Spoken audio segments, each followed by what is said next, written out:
Hey everybody, how's it going? I know I've said this a number of times on this channel already, but I'm actually very frugal when it comes to buying my toys.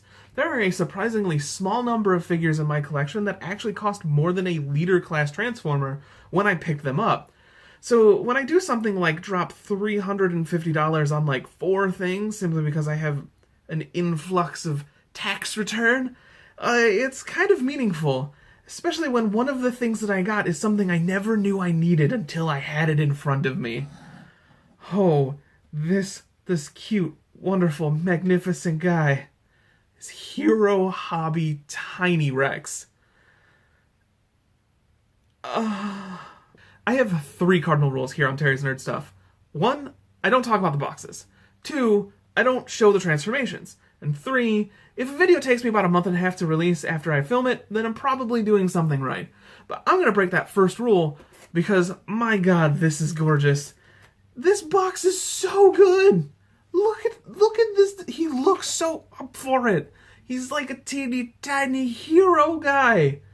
Oh, this is the kind of box that if I saw it sitting on a shelf would make me interested in this figure even if I've never heard of this company or this character or transforming toys in general. This is just, oh look, there's so much energy. But Tiny Rex himself is just the cutest, most wonderful thing I've ever had in my life.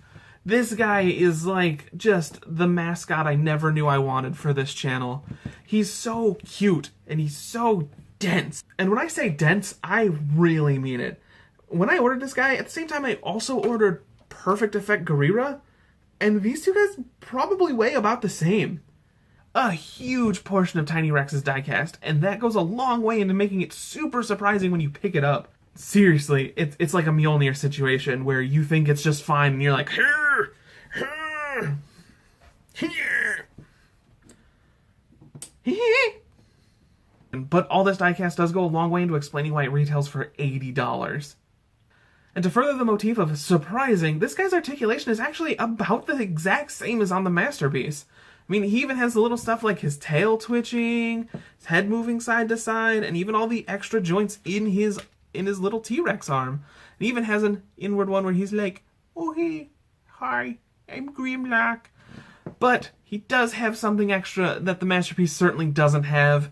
Well, it does, but not like this. Alright, we're going to take a peek behind the curtain and transform him a little bit to get a look at one of the best gimmicks this toy has. So we pop the head up, and we reach deep down in there so we can rotate the eyes to take a look at his anime emotions. Oh look, he's so angry. I'm so angry. And then we have the exacerbated V. If I can actually get it. No, this makes me upset for some reason. And I'm super used to these anime eyes because I really like having him displayed with them because it gives him a whole bunch of personality.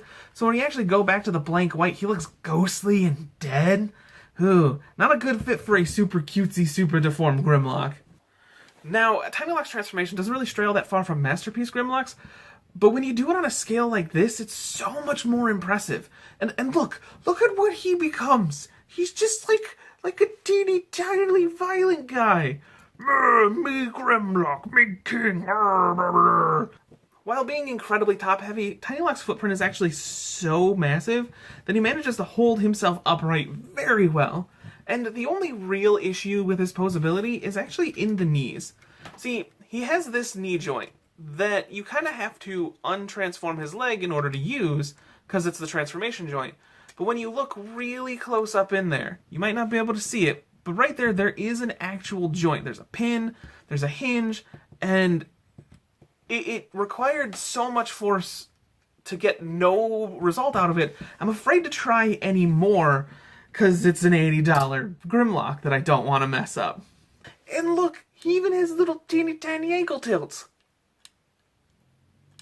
In spite of being a teeny tiny package of amazing, Tiny Lock's accessories are kind of a snooze fest. I mean, you get Grimlock's sword and Grimlock's gun, and despite being delivered in an adorably tiny package, especially this gun, his accessories are just Grimlock stuff.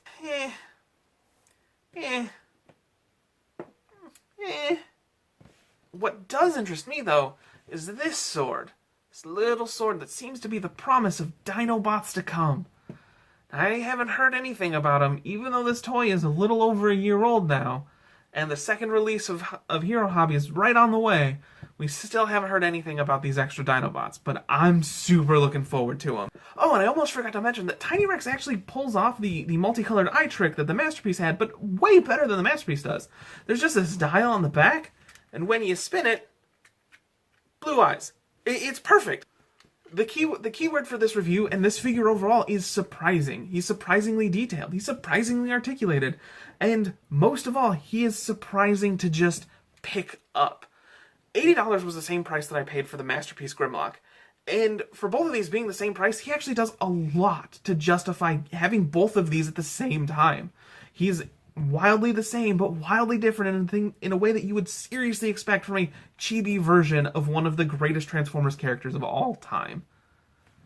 I, for one, am super welcoming to Tiny Rex being a part of my Grimlock collection, and you know what? I think he and I probably gonna be best buds real soon, so excuse us, because we're gonna go grill some meats, and drink some adult beverages, and have a good weekend together. And you know what? You have a good weekend too. Bye! I'm a little tiny violent guy. Me the strongest.